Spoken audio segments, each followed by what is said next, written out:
Okay, so we're past SummerSlam, getting closer to Clash of Champions, where every single title will be defended, and we've got King of the Ring. So we'll go through this by division. Tag belts. They were on the OC, but the OC were having a feud with Braun Strowman as well as Seth Rollins. Strowman was taking on AJ Styles, was getting the better of him. Gallows and Anderson came in, jumped him, which then of course led to Rollins coming to making the save. Rollins backstage like, you know what, Braun? I would want you to be my next contender. Braun's like, sweet. Let's do it. He's like, but first we gotta deal with the OC. We gotta go fight for the tag belts. Won the tag belts. I liked how everyone was like, he's gonna turn. It's gonna turn. It's gonna turn. They're up at the top of the ramp, holding their hands up, belts in the air. And that's then when Braun looks over.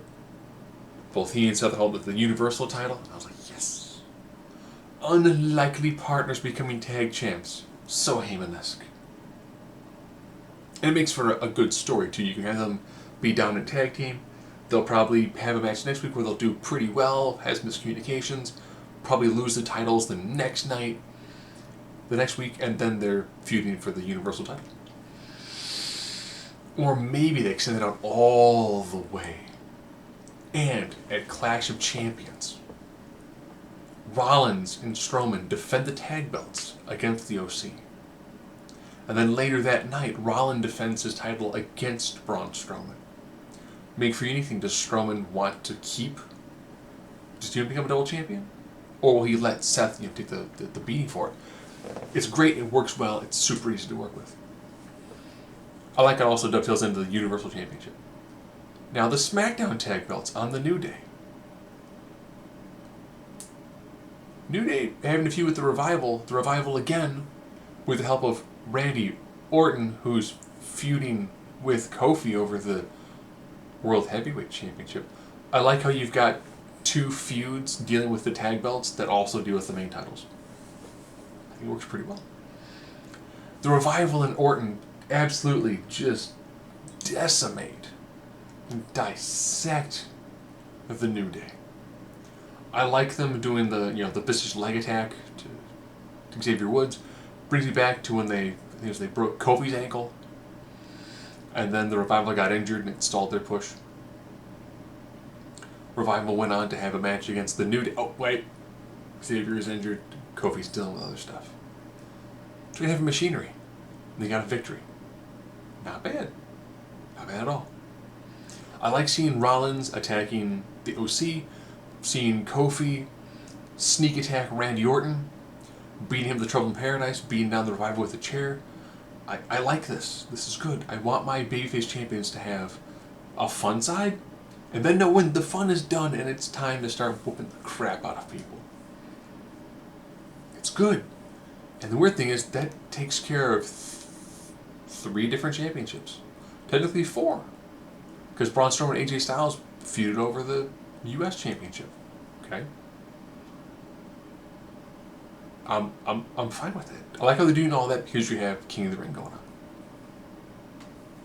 Shinsuke Nakamura, the Intercontinental Championship, is Sami Zayn's and Alice mouthpiece on Miss TV. Doing something with them, with both of them. It's something, which is sad to say.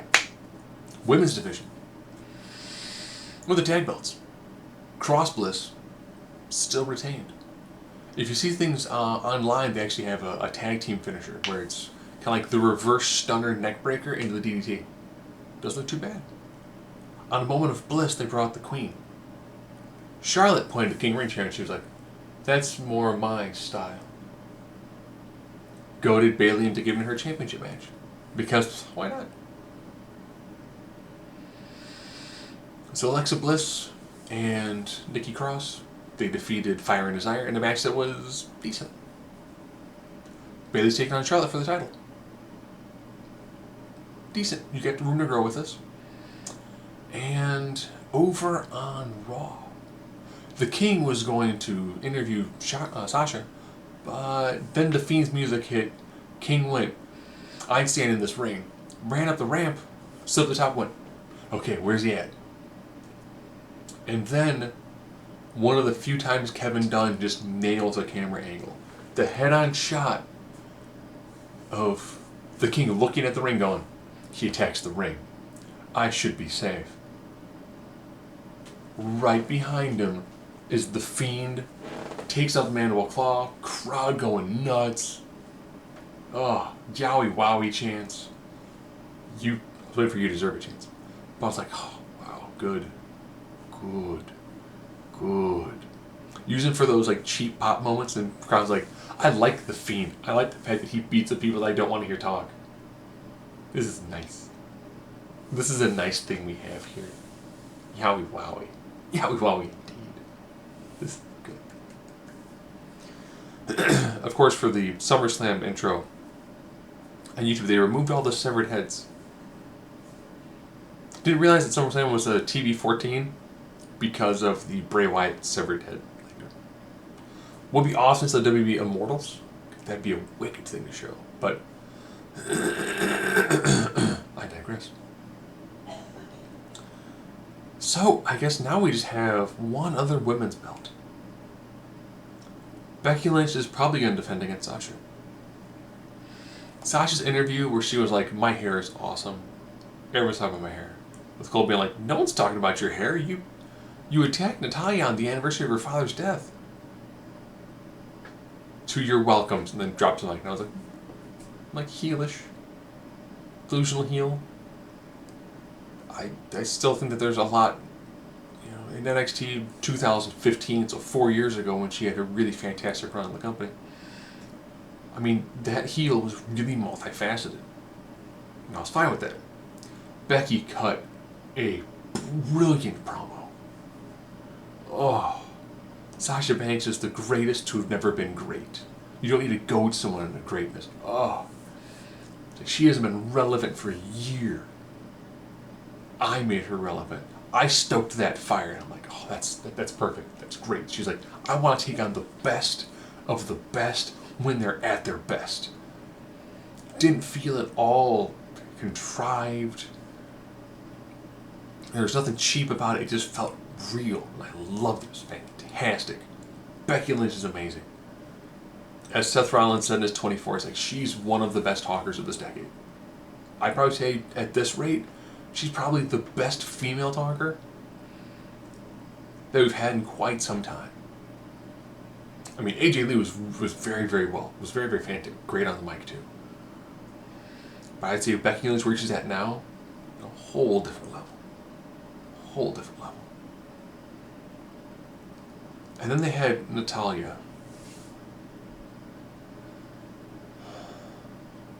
Natalya is really fantastic in the ring, but she is super inauthentic when she's doing these sort of interviews. Her in the ring, like after a match, where she has the heavy breathing, you tell she just had a fight.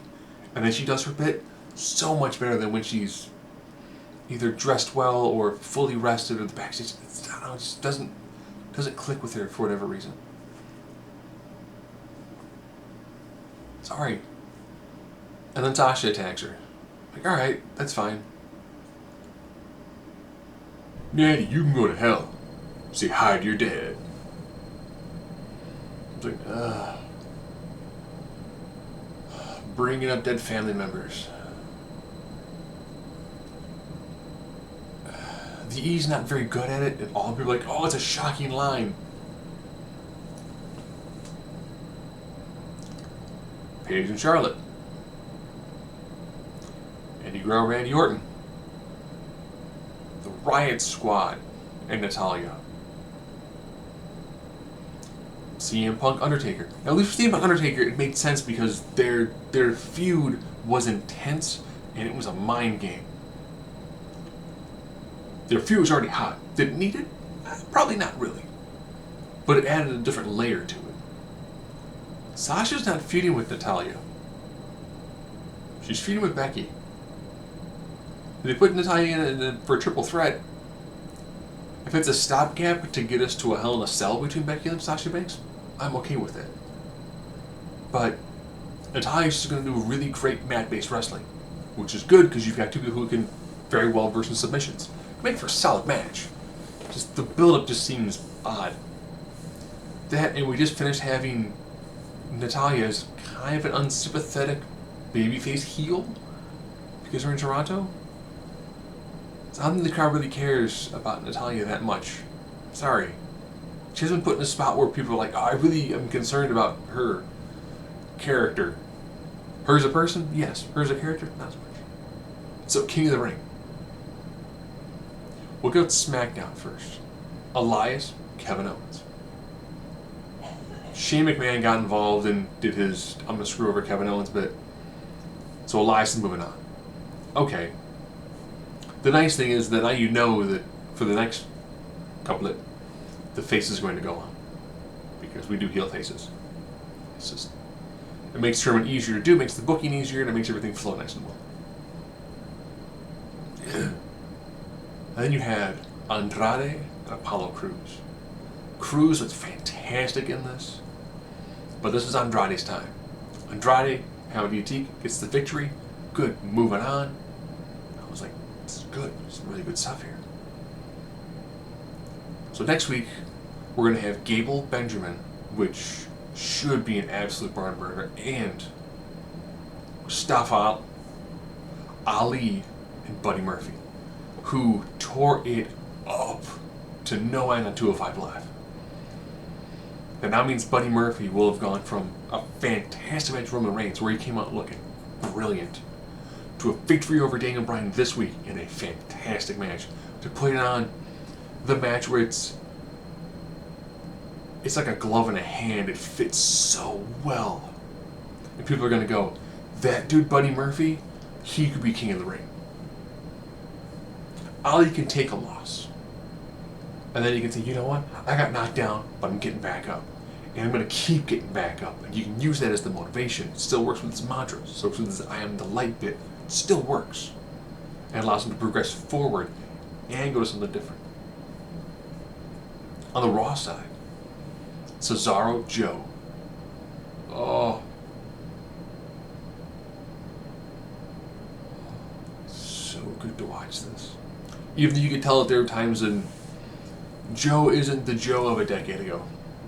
He's still really good, but you can tell the mind is still there, the skill is still there, just the body's given out on him.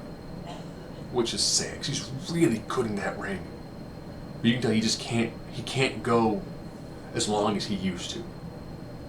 It's just the injuries, this life breaks down your body, and he's taking his body as far as he can. And he got the victory over Cesaro, which entirely ruined Angelo Dawkins' bracket. That was great. Other side, Cedric Alexander taking on Sami Zayn, and he annihilated him. It's like, okay. Next week, on that show, Ricochet, Baron Corbin. Now, the nice one of this is Baron Corbin and Ricochet faced off in a tag match. And Corbin worked a faster style, and it was really good. Corbin said his slow prodding style went a little bit faster. So it's like Ricochet, bolt of lightning. And then you've got, Corbin who's like, I'm the wind. So you try to keep up as best you could, and it made for a much better flow of a match. Instead of that, like, flip, flip, flip, flip, deep six. Slow, methodical style. That slight tweak made all the difference in the world now, so that's going to be good. Miz and McIntyre should be a murder scene. McIntyre should have absolutely zero issue just going right through him. Which, of course, could then set up, I think, Joe, Ricochet. They've got unfinished business. That was that U.S. title feud. Cedric Alexander, McIntyre, which put on a fantastic match. And if I'm booking that half, I would actually have Alexander and Ricochet go on. And I would put those two guys in a 15-20 minute showcase for the second hour main event of Raw. What is that? That's peak. Or in the first hour main event. Put that as your 8 o'clock spot. Or it's your 9 o'clock spot, not after 9. Put it there, give them 15, 20 minutes and be like, okay, you guys are highly athletic, do it. Do what you can do, show what you can do, and run with it. On the other show, I would want to see Buddy Murphy and Andrade. I think those two are some future stars. Ali can take the loss. And we've already seen Ali Andrade. I think this is Murphy's time. I really do. And then, with them pushing the Gables too small, I like to see Gable Elias. Just because that way then it puts Gable in the crosshairs of McMahon. And then I would like to see that side end with Murphy Gable. And again, just be like, here, 15, 20 minutes. Just earn it. Go out there and do it. What we saw Gable in 205 Live? Yes. You put him with an absolute juggernaut like Murphy. And then, of those 4 guys, I don't care who's in the finals. Murphy Alexander, no, is beautiful. Murphy Ricochet will be equally as beautiful. Gable, any of those two, beautiful. Then you've got this fantastic high work rate match, which either guy can win. Could Gable use a character boost? Yep. King Ricochet has a nice ring to it. King Cedric, the Age of Alexander, was his former gimmick when he was the 205 Live champion. Works well. King Buddy Murphy, go from the best kept secret to the king of the ring in a 2-month span. It's a great story. And that straps the rocket on a guy who's been sitting at the launch pad this whole time. This is a great opportunity to really, really launch somebody you've got for the next 5 to 10 years. And one other piece. So NXT is going to be moving to the USA Network on Wednesdays for 2 hours. You can watch on the network next day on Thursday. My current wrestling week is this. Go to a buddy's house to watch Monday Night Raw. Tuesday night, I'm working out while watching SmackDown. Wednesday night, we come home from church. I have about an hour because I do my workout while watching normally NXT. Thursday, NXT UK. Friday, I'm catching up on some other random stuff here and there. I might watch a documentary or two.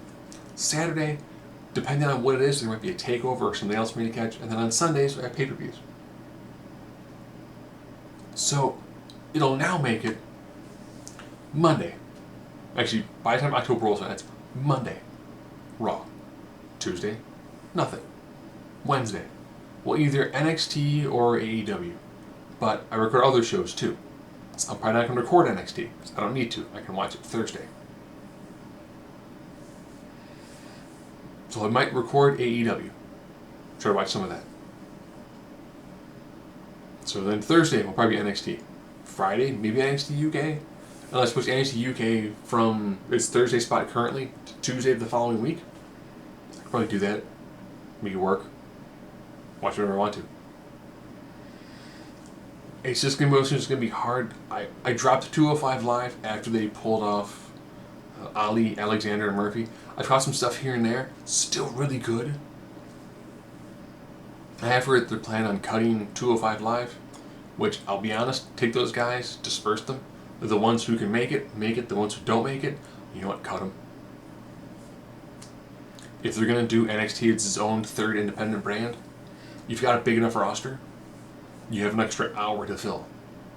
What we've seen with NXT, when they said Breezango is there currently, I'd send the attention back there. Take whatever act you have is good, high work rate, but it's not getting the momentum and everything they want to for that. You could have Natalya work matches on NXT TV against Shayna Baszler, or Io Shirai, or Candice LeRae, or whoever you want to. Lacey Evans could go back there for a little bit, and you can then, here's what we're going to do. We're going to use you for this show, yeah? But you will then road travel with another show. They have match 2, they probably start decreasing the amount of house shows, which is good. The fact that pretty much both of them they're working 4 days a week, give me 3 days off. I don't need that. There have been times in Illinois where I've seen wrestling in like Peoria, Carbondale, and then in Rockford. You know what it is? the exact same matches. They might tweak something here or there, but they do the exact same spots. So they do the territory show of running the exact same show of multiple markets. Some places probably don't sell out. And if you're not selling out, but there's a spot like 2 hours away, maybe people who will buy tickets from here might buy tickets for there. It's like, oh, do I want to buy tickets here to see them in Indianapolis, or do I want my tickets to see them instead in Chicago? Where do you live at? No, I live in Moments. Okay, so you're in the middle of the two. Yeah. So you're in Indianapolis, or you're out of Chicago? I mean, you reduce some of the wear and tear on the guys' bodies. Do you need to do Friday night shows? Probably not. Could you just do Saturday, Sunday? Especially now with SmackDown moving to Friday, you could do SmackDown, Friday, Saturday, Sunday, and they're off. Raw could be Saturday, Sunday, Monday. Here you go. And then what you do, instead of doing all the shows, they can still travel and instead do meet and greets. Work more of the conventions. There's ways to do it where you can save the wear and tear on their bodies from in the ring, still keep them out and about. Or, you know what? If you have a network, lots of wrestlers have really cool things they like to do. Use that to make more network shows. That way then they're still keeping busy, they're still earning their additional residual paychecks, they're still pushing merch, but they're not beating up their bodies getting slammed on a wooden surface. Why not?